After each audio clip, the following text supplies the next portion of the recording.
amable teleaudiencia de Emigrados Televisión que se emite desde Bilbao, Euskal Herria. Bienvenidas y bienvenidos a Panorama. Con la realización de diversa comunicación, yo soy Eliezer Jiménez Julio, saludándoles desde Ginebra, Suiza. Agradecemos a Amaya el apoyo técnico en los estudios centrales en Bilbao.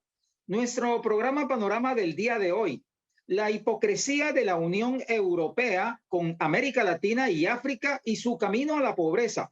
Para hablar de ese tema tenemos invitado especial al periodista y politólogo en Bruselas, Bélgica, Alexandre Amfrus. Buenos días, Alex. Gusto en saludarte. Hola, buenos días igualmente. Gracias por la invitación. Gracias a ti. Sabemos que estás muy ocupado. Pero bueno, vamos al tema. La hipocresía de la Unión Europea con América Latina y África se basa básicamente en el desequilibrio de las relaciones políticas, comerciales, sociales y migratorias entre estas dos regiones del mundo, donde la Unión Europea, evidentemente en diversas formas, casi siempre apoyado y acolitado por el gobierno norteamericano, explotan los recursos, apoyan gobiernos y regímenes y movimientos antipopulares que violan los derechos humanos, el caso de Colombia. Desconocen otros y deslegitima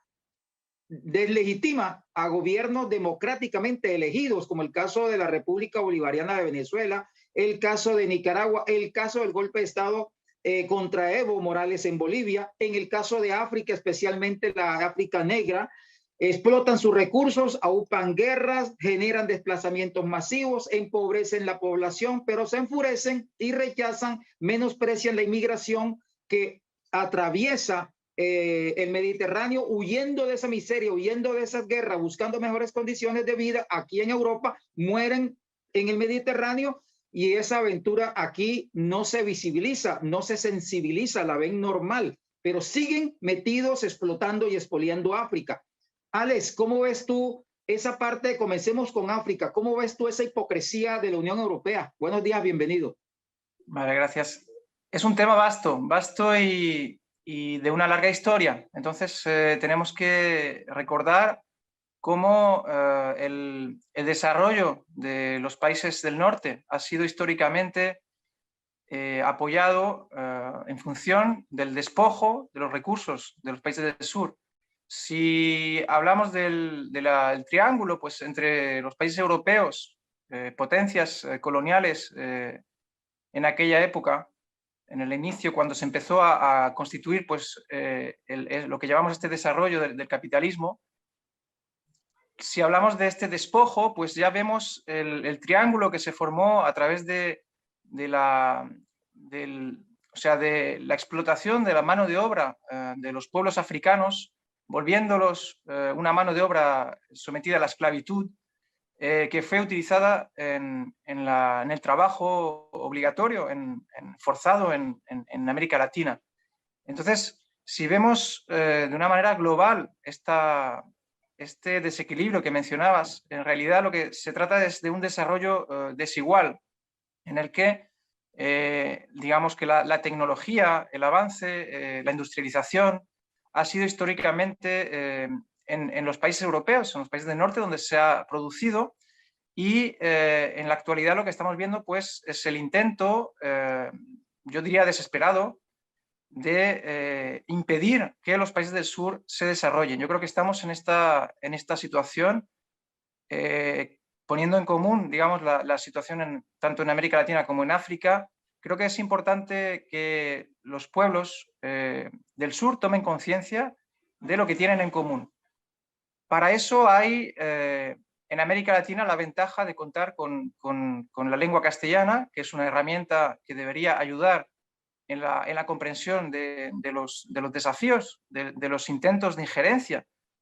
Y yo insistiría, puesto que he trabajado en los casos de Nicaragua, de Venezuela, de Bolivia últimamente, insistiría en cómo se ha puesto en marcha esta injerencia mediante el uso de la desinformación por los monopolios, por los medios privados y también por las redes sociales. Creo que estamos en condiciones de hacer un balance de lo que ha sido estos últimos años, desde cuando hubo las guarimbas en Venezuela, que fueron pues, digamos, el intento de bloquear la vida normal también a través de violencia desatada en las calles de manera muy, muy salvaje, en particular tomando por objetivo todo lo que fuera asimilable al movimiento y al pueblo chavista.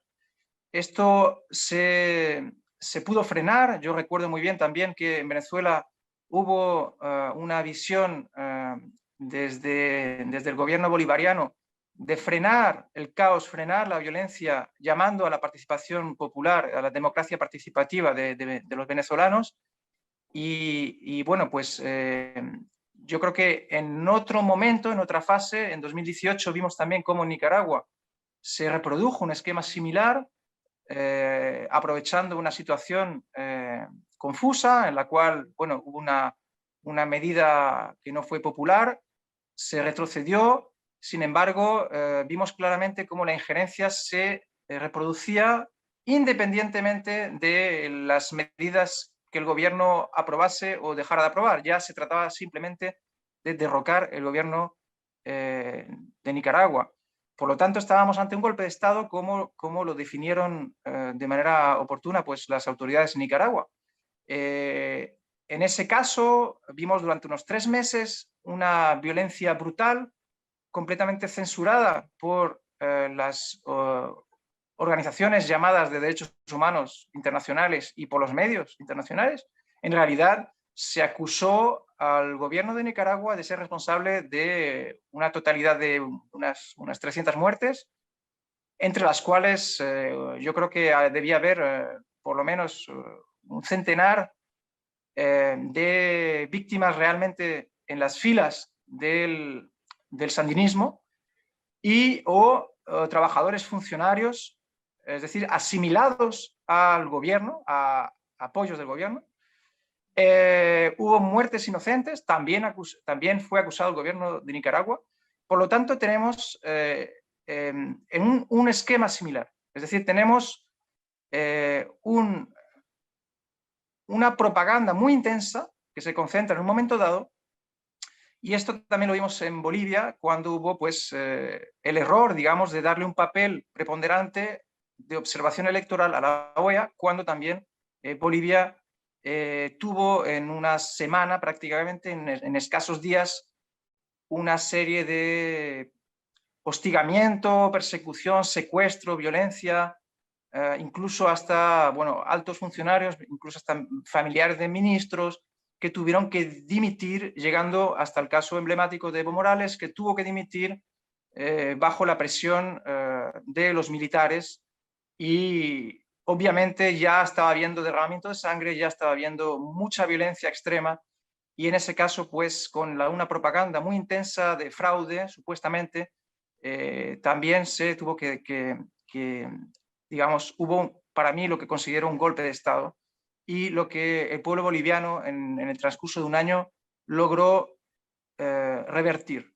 Entonces, tenemos este esquema y tenemos, por otro lado, el caso de Bolivia nos lo muestra. Yo creo que es un poco, es una buena noticia lo que estamos viendo ahora, hace un día o 2 días, la gran marcha por la patria, es decir, en Bolivia, que ha sido una movilización impresionante, también censurada obviamente por los medios internacionales, y esta movilización muestra que unas elecciones no son suficientes para proteger la democracia en los países del sur. Yo creo que hay un trabajo de concienciación, de movilización permanente que los pueblos deben realizar junto a sus gobiernos que recuperan la soberanía nacional.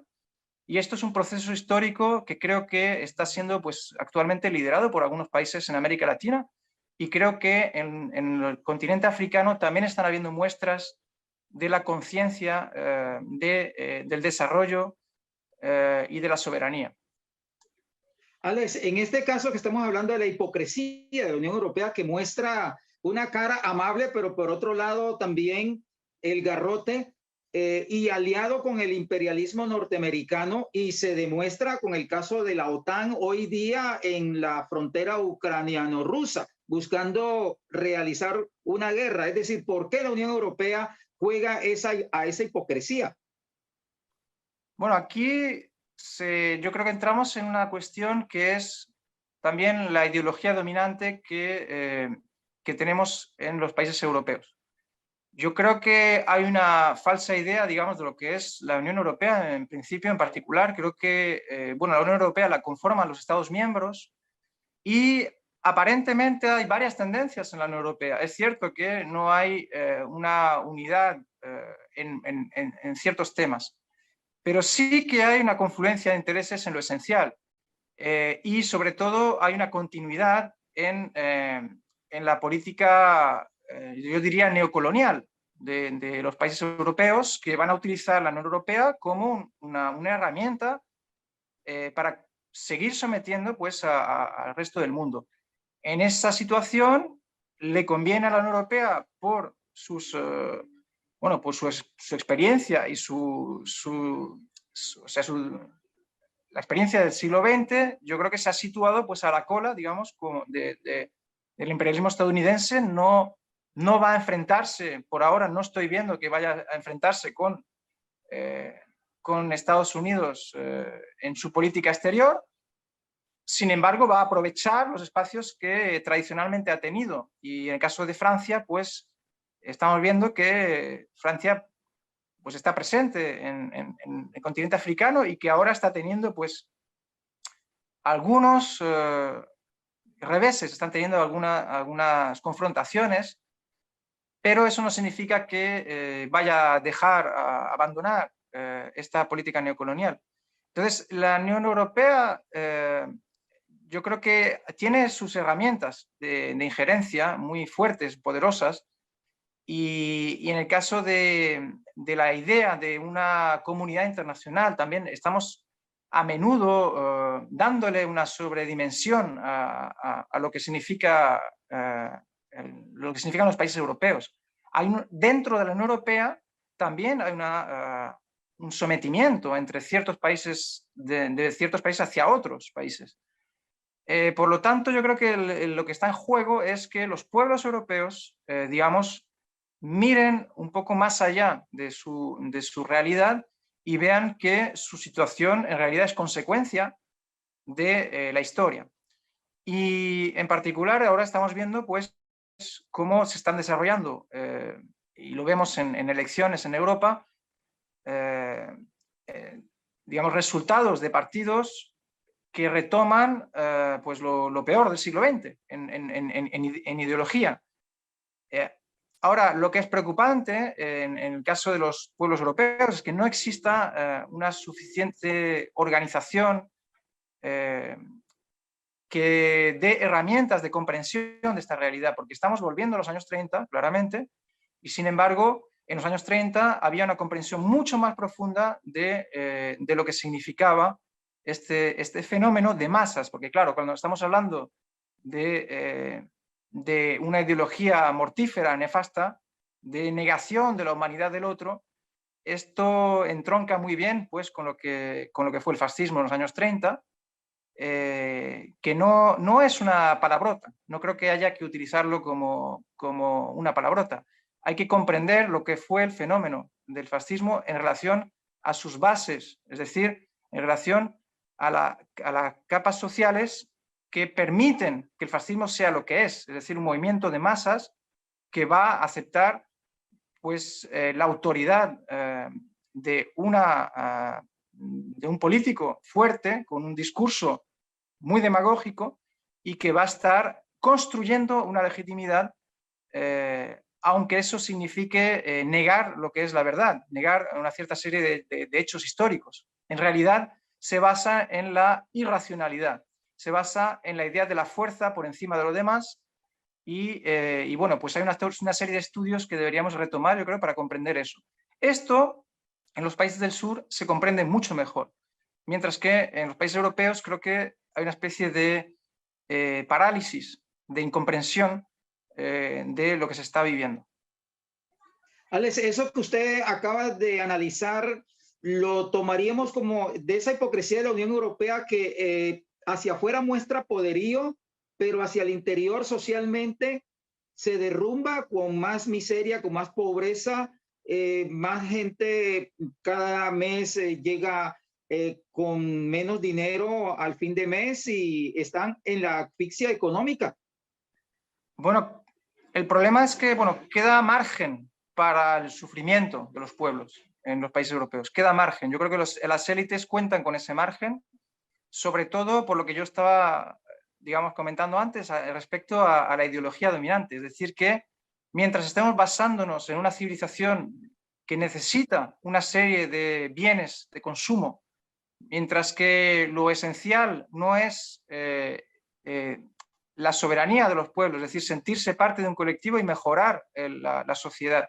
Mientras el Estado no tenga unos servicios suficientes y se esté planteando que cada uno debe salvarse por su cuenta, contando con cursos de refuerzo escolar en lugar de mejorar las condiciones laborales por los profesores, cuando estamos viendo pues, la situación de los hospitales odiosa, en la que todo lo que es la salud, estamos viendo pues, el acceso a la vivienda. Bueno, hay todavía margen para que los pueblos tomen conciencia de la cuestión y se organicen. Por ahora hay todavía esta división. Yo creo que hay una división que cuenta básicamente en buscar un chivo expiatorio, en buscar el otro, el que no es como nosotros, y se está volviendo pues, a esa idea retrógrada de una visión patriótica de baja, de ninguna estima para mí, porque pienso que si consideramos una idea de la nación, debe ser en base a la soberanía de los pueblos. Ahora, si consideramos que los países europeos han estado saqueando al resto de los pueblos durante siglos, creo que no podemos aceptar, digamos, ese tipo de discurso. O sea, no se puede pretender que sea mejor nuestra situación a costa de la de los demás. O sea, hay que comprender eso. Y yo creo que en los casos de las herramientas que los países del norte están aplicando al sur, pues evidentemente las patentes son una cuestión. Hay organizaciones, la Organización Mundial del Comercio o el FMI, que son verdaderas herramientas de injerencia y sometimiento de los pueblos. Y ahora yo creo que, al igual que mencioné el caso de Bolivia, estamos en un momento histórico en el continente africano en el cual también se está intentando derrocar a gobiernos, como ya sucedió pues, en el caso de Libia hace 10 años. Hoy en día se está repitiendo un esquema similar en Etiopía, apoyando a un pequeño grupo en el norte de Etiopía, que ya estuvo en el poder durante mucho tiempo, mientras era un país pues, con un capitalismo salvaje que desarrollaba la miseria y que estaba haciéndole la guerra al vecino. Y ahora, desde hace 2 años, se da un proceso, un acuerdo de paz, se permite pues, una serie de cooperaciones a nivel regional en el Cuerno de África, y como por azar, pues ahora las potencias occidentales están considerando que ahora ahí hay una dictadura y que hay que apoyar a un grupo rebelde en el norte del país, con las consecuencias dramáticas que ya han estado teniendo a nivel de masacres, etcétera, y consecuencias mucho más dramáticas en el caso de una injerencia, una intervención militar occidental.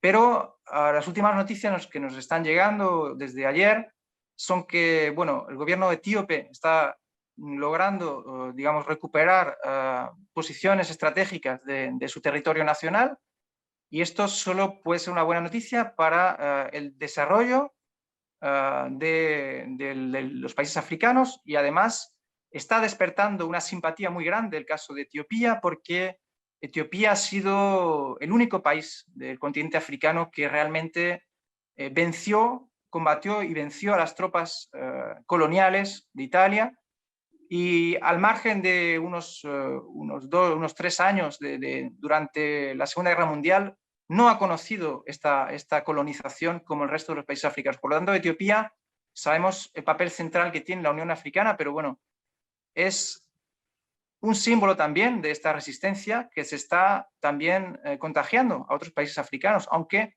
la división es un tema muy delicado y todavía hay cosas que hay que resolver en el continente africano. Pero el panafricanismo se está despertando de nuevo, lo cual es una buena noticia. Alex, Alemania con el gobierno semáforo que ha llegado al poder puede cambiar, variar en algo ese liderazgo en la Unión Europea para modificar este modelo de injerencia tanto en África y en América Latina, acompañado obviamente por el gobierno norteamericano. Yo no creo que haya que contar para nada en los gobiernos de los países del norte, en lo que refiere al tratamiento a los demás países. Yo no creo que haya que contar para nada, es decir, creo que lo que los pueblos europeos deben hacer es apoyar con su solidaridad a los países del sur en momentos delicados. Claro, ¿cómo esto se puede hacer? Esto queda a la consideración de cada uno, pero creo que es importante apoyar los movimientos que luchan, que resisten en los países del sur, y conocer, en primer lugar, evidentemente, la historia. Creo que es una cosa muy importante, conocer la historia del Plan Cóndor, por ejemplo, porque las nuevas generaciones no conocen, a lo mejor, en Latinoamérica. Pues entonces, cuando uno está luchando por tener un techo, tiene una vida en la que está trabajando para ganarse el pan diario, no tiene mucho tiempo para estudiar, para formarse, pero cuando los pueblos en Europa han tenido o tienen o están todavía aprovechando un cierto bienestar debido pues, a la Segunda Guerra Mundial, como toda la reconstrucción y un periodo que permitió pues, cierto bienestar, yo creo que lo que podríamos es intentar consolidar, digamos, relaciones de cooperación entre los pueblos y ayudarse a conocer. Yo siempre cito, bueno, pues a Martí, José Martí, porque que decía que, bueno, cuando los pueblos que deben conocerse los unos a los otros como si fueran a librar una batalla juntos. Y esto creo que es muy importante, es decir, el conocimiento de los pueblos permite vencer estas tentativas de injerencia. Cuando no se conocen las historias de cada pueblo, no se sacan conclusiones comunes. Pero si se hace este esfuerzo, si se tejen estas relaciones de cooperación, de conocimiento, desde abajo, creo que es algo que puede ayudar mucho más. Y yo no creo que por su propia iniciativa, propia voluntad, los gobiernos europeos vayan a cambiar sus políticas. Esto va a ser muy complicado. Entonces, al igual en Estados Unidos, yo creo que hay el tema de, en particular, la tecnología, el uso de la tecnología es algo que los países del norte no están comprendiendo cuál es su uso. Es decir, estamos utilizando una tecnología para la cual los fines no son los que parecen. Entonces yo creo que el desarrollo de la tecnología está también siendo una herramienta de control, de sometimiento de los pueblos. Donde esto no funciona totalmente, donde hay fisuras en esta propaganda, pues es en los pueblos que resisten, los pueblos del sur. En los pueblos del norte pienso que esta propaganda es mucho más difícil de vencer, puesto que hay múltiples condicionamientos. Y por lo tanto yo creo que es mucho más eficaz apoyar, desarrollar la solidaridad con los pueblos del sur, aunque evidentemente las luchas que se producen en los países de Europa deben continuar. Pero lo vemos y lo estamos viendo, la fuerza que se le está oponiendo a la dinámica actual no es suficiente. O sea, no vemos cómo los pueblos se organizan para hacer frente a los desafíos en Europa, desafortunadamente. Y desde otros lugares del mundo se ve claramente cómo Europa es una especie de fortaleza fascista. Alex, finalmente no quiero desaprovechar esta oportunidad como última intervención tuya. Por favor, ¿qué piensas de esa situación en la frontera ucraniano-rusa con presión de la OTAN sobre incluso Bielorrusia para generar allí un conflicto vivo? No es un tema que haya estado siguiendo de cerca, la verdad, pero creo que hay, por razones históricas, hay Europa, de hecho, ya ha pagado con un alto precio, un sacrificio muy grande, el intento de convertir a Rusia en su enemigo, lo cual es una cosa artificial, no es una cosa natural. Hay a veces razones, la geopolítica a veces ofrece realidades que son ineludibles a veces.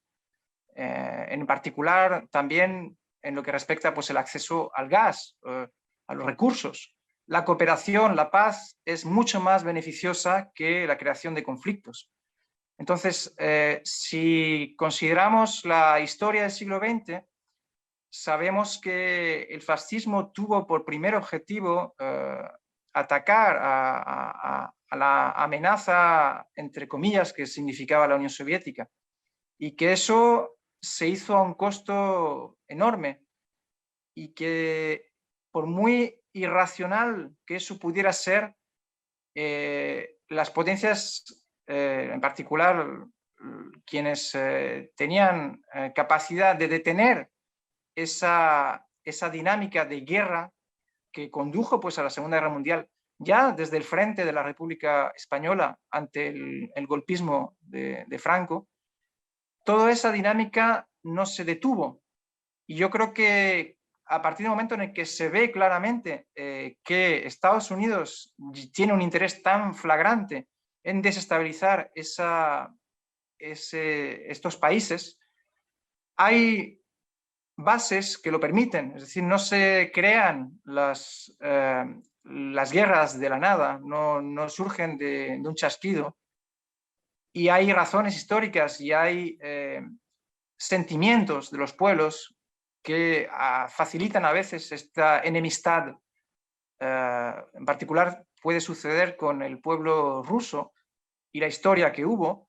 Sin embargo, yo creo que no se puede poner en un mismo plano, y esto creo que, hablando de la Unión Europea, pues yo creo que viene bien recordarlo, no se puede poner en el mismo plano lo que en los manuales de historia se está presentando como el totalitarismo, diciendo que el nazismo fue lo mismo que la Unión Soviética. Yo creo que esto los pueblos europeos deben comprender, deben volver a comprender, porque ya lo sabían, cuando terminó la Segunda Guerra Mundial lo sabían, y ahora lo han perdido de vista debido a la propaganda estadounidense, que lo que representaba la Unión Soviética y lo que significó para el desarrollo también en los pueblos del sur, en las independencias, no puede en ningún caso ponerse en el mismo plano que el nazismo, por la simple razón que el pueblo ruso tuvo un sacrificio enorme y que